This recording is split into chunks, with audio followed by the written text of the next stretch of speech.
2차 세계대전이 발발하기 전인 1935년 독일은 영국에 비해 열세에 놓여 있는 해상 전력을 강화시킬 방안을 고심하게 되었습니다. 이에 독일군 잠수함 함대 사령관 칼 데니츠는 어차피 정상적인 건함 경쟁으로는 영국 해군을 이길 수 없다는 것을 인정하고 대심 잠수함과 같은 비대칭 전력을 키워 그들을 견제한다는 계획을 세우게 되었습니다. 이렇게 해서 2차 대전 내내 연합군을 공포에 떨게 한 유보트가 등장하게 되었습니다. 유보트는 미국에서 영국으로 향하는 상선을 집중적으로 공격했는데 그로 인해 상선 3,500척, 군함 175척, 물자 1,400만 톤, 그리고 수많은 승무원들이 희생되었습니다. 상황이 이렇게 되자 연합군도 유보트를 잡기 위한 전술을 서둘러 개발하기 시작했습니다. 그 중에 하나가 아즈덱이라는 음향 탐지기인데 이것은 음파를 발사해 적 잠수함의 위치를 파악하는 것으로 연합군 구축함들은 이 장치를 작동시켜 유보트가 있을 것으로 예상되는 지점에 폭내를 투하해 그들을 파괴했습니다. 유보트를 사냥하는 또 하나의 방법은 해상 초계기를 활용하는 것이었습니다. 당시 유보트는 결정적인 순간에만 물속에 자망하고 나머지 대부분의 항해는 수상에서 이루어졌는데 연합군 초계기들은 해상에서 정찰을 실시하다가 유보트를 발견하면 기관포로 즉시 공격을 가해왔던 것입니다. 전쟁이 끝나고 냉전이 시작되자 미국은 소련의 잠수함을 상대하기 위해 새로운 해상 초계기를 개발하게 되었습니다. P2 넵튠이라 불린 이 항공기는 1947년부터 미 해군에 실전 배치되었으며 잠수함 탐지를 위한 각종 장비들이 추가되었습니다. ANAPS-20 수상탐지 레이더는 물 밖에서 항해하는 잠수함을 탐지하는 장비이며 소노브이는 물속에서 이동 중인 잠수함의 위치를 음파로 파악합니다. 그리고 ANASQ-8 자기탐지 장비도 있는데 이것은 적 잠수함의 존재로 지구 자기장이 변화하는 것을 탐지해 그들의 정확한 위치를 알아내는 것입니다. 이렇게 P2 넵튠은 현대 대잠전에 필요한 기본 장비를 최초로 장착한 해상 초계기였으며 성능이 우수했던 관계로 영국과 프랑스, 일본 등 여러 나라에 수출되었습니다. 1958년 소련이 원자력 추진 잠수함을 실전 배치하게 되면서 대잠 작전은 새로운 전기를 맞이하게 되었습니다. 기존의 디젤 잠수함들은 배터리를 충전하기 위한 목적으로 일정한 간격으로 부상해 엔진을 가동해야 했는데 이때 해상 초계기가 이들을 탐지해 파괴하는 방식으로 진행되었습니다. 하지만 원자력 추진 잠수함은 배터리를 충전하는 과정이 생략되므로 물 밖으로 부상할 일이 전혀 없었기 때문에 미국은 새로운 유형의 항공기와 대잠 전술이 필요하게 되었던 것입니다. 그들이 요구했던 작전 요구 성능은 대잠수함 탐지 체계에 의해 포착된 미확인 잠수함을 식별한 후 즉시 공격까지 할 수 있는 항공기였습니다. 따라서 1957년 미 해군은 P2 넵튠을 대체하기 위한 새로운 해상 초계기 개발 사업을 시작하게 되는데 이때 가장 유력한 후보로 떠오른 회사가 바로 록히드였습니다. 당시 록히드는 L188 일렉트라라는 중형 여객기를 개발하고 있었는데 이 항공기의 긴 항속거리와 넉넉한 여유 공간이라면 새로운 해상 초계기로 운용하기에 충분하다고 판단했던 것입니다. 결국 1962년 L188 여객기를 군용기로 개조한 P3A 오라이언이 미 해군에 실전 배치되었습니다. 여기서 한 가지 아이러니한 것은 P3의 모체였던 L188 여객기는 타 회사와의 경쟁에 밀려 단 170여 대만 판매되고 생산이 종료되었던 반면 P3는 향후 750대 이상 생산되는 베스트셀러가 되었다는 것입니다. P3A는 T56 터보프롭 엔진 4기를 장착하고 있으며 잠수함 탐지를 위한 레이더와 소노브이 그리고 자기 탐지 장비를 갖추고 있었습니다. 하지만 P3A는 기존 P2 넵튠에 비해 항속 거리가 길고 여유 공간이 넓었지만 탐지 장비에 있어서는 특별히 달라진 것이 없었는데 그것은 탐지 장비의 기술이 항공기의 개발 속도를 따라가지 못했기 때문입니다.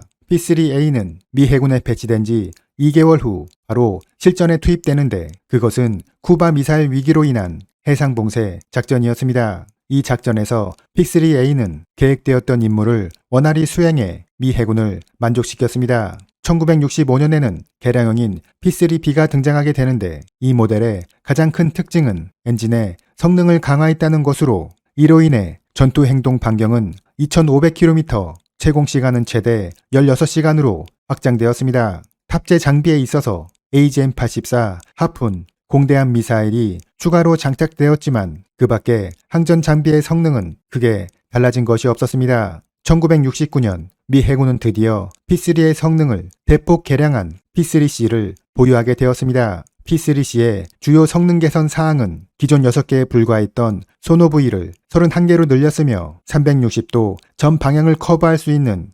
APS-115B 탐색 레이더 그리고 각종 장비들을 모두 통합하는 ANASQ-114 중앙통제 컴퓨터가 장착되었습니다. P3C의 성능은 크게 3단계로 개선되었는데 업데이트 1은 컴퓨터 메모리 7배 증가, 신형 항법장치 장착, 기수 하부에 카메라 장착이고 업데이트 2는 신형 소노브이 시스템, 적외선 탐지 시스템 장착, 업데이트 3는 음향 신호 처리기, 새로운 소노브이 통신 링크, 그리고 AGM-65 매버릭 미사일을 운용할 수 있게 되었습니다. P3 오라이온은 그 우수한 성능으로 인해 총 20여 개 국가에서 운용되었는데 미국 이외에 P3를 가장 많이 사용한 국가는 일본이었습니다. 일본의 가와사키 중공업은 P3를 직접 면허 생산하기로 결정하고 무려 100여 대를 직접 생산했으며 해상 초계기 이외에도 전자전기나 정찰기로도 운용했습니다. 미국은 P3를 1991년까지 생산하고 후속 기종으로 넘어가려는 준비를 하고 있었는데 이때 P3를 마지막으로 구입하겠다고 나선 국가가 바로 대한민국이었습니다. 당시 우리나라는 미국에서 도입한 S2 트래커 해상 초계기를 26대 운용하고 있었는데 이 기체가 노후화되면서 후속 기종을 선정해야 할 상황에 놓이게 되었던 것입니다. 우리가 해상 초계기를 도입하겠다는 의사를 밝히자 미국이 제안했던 모델은 P3 B형이었는데 이에 대해 우리 해군은 거부의 의사를 보였습니다. 구형 모델이라 성능이 떨어지기도 했고 가격도 비싸다는 이유에서였습니다. 이렇게 P3를 선택지에서 제하자 우리에게 남은 유일한 대안은 프랑스의 아틀란틱2였습니다. 하지만 아틀란틱2도 쉽게 선택하기는 어려웠는데 당시 실전 배치된 모델이 단 4대뿐이어서 성능이 검증되지 않았고 한미연합작전을 고려했을 때 생소한 프랑스 무기를 두려워하는 것도 부담스러운 사항이었던 것입니다. 결국 미국에서 P3 B형이 아닌 P3 C형을 판매하겠다고 제안하게 되면서 우리는 막대한 예산을 투입해 P3C의 마지막 생산 라인에서 총 8대를 제작해 들여올 수 있었습니다.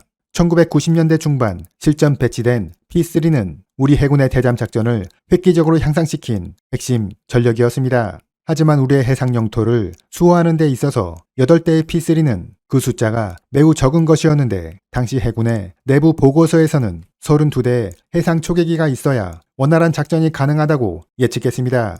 따라서 우리나라는 P3C를 추가로 도입하는 계획을 추진하게 되었는데 이때 문제가 되었던 것은 미국의 P3 생산 라인이 더 이상 존재하고 있지 않다는 것이었습니다.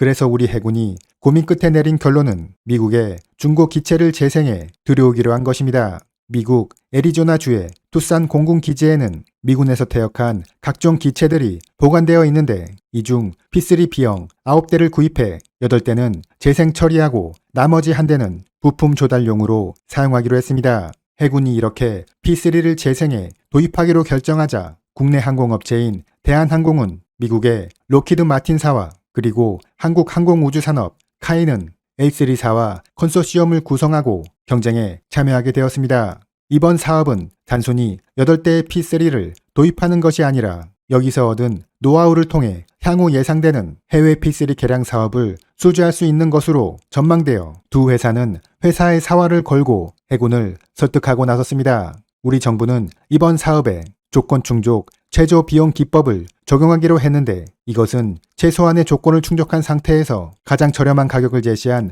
회사를 선정하는 방식이었습니다. 결국 2004년 사업자는 카이와 L3 콘소시엄으로 결정되었으며 총 8대 중 2대는 L3가 담당하고 그 과정에서 기술을 익혀 나머지 6대는 카이에서 담당하기로 했습니다. 하지만 실제 사업이 진행되면서 여러 가지 문제가 발생하기 시작했습니다. 먼저 사막에서 보관 중이었던 기체의 상태가 생각보다 좋지 않아 재생 과정에 시간이 계속 지체되었고 1호기와 2호기를 납품하기로 했던 L3에서 미 정부의 승인 지원을 이유로 기체를 제 시간에 넘겨주지 않았던 것입니다. 상황이 이렇게 되자 방위 사업청은 주 사업자인 카이에게 인도 지원에 따른 지체 상금을 물리기로 결정했습니다. 계산에 따르면 카이는 총 사업비 1949억 원 중 1869억 원을 물어내야 하는 상황이었습니다. 이에 카이는 당장 억울함을 표시했습니다. 사업이 지연된 것은 미국의 L3사에서 기체를 넘겨주지 않았기 때문이지 카이가 문제를 일으켜 지연된 것은 아니라는 것이었습니다. 그러자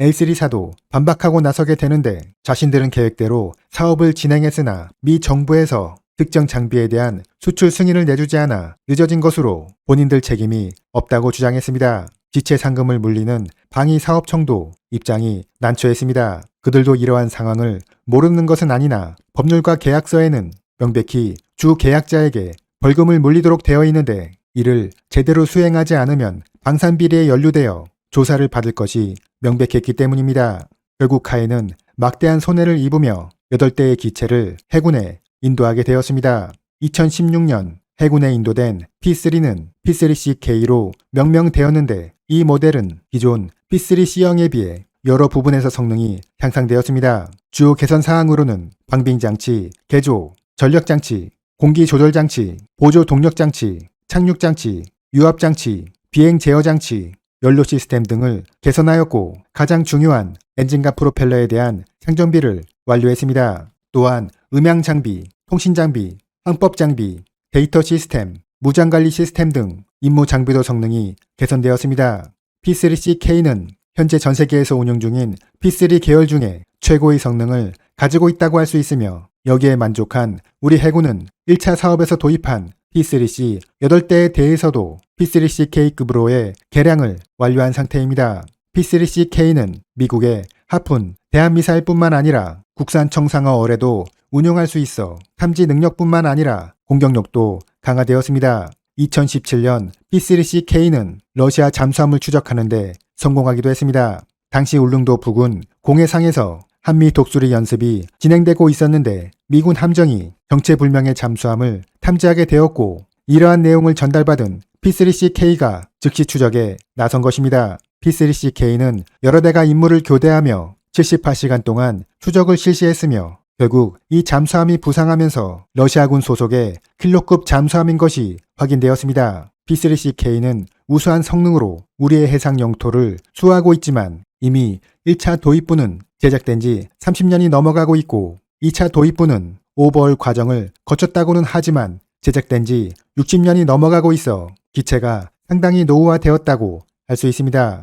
현재 우리 해군은 신형 해상 초계기 P8 포세이돈을 순차적으로 들여오고 있는데 후속기체 도입 사업도 신속히 진행해 P3K를 하루빨리 대체할 수 있기를 기대해봅니다.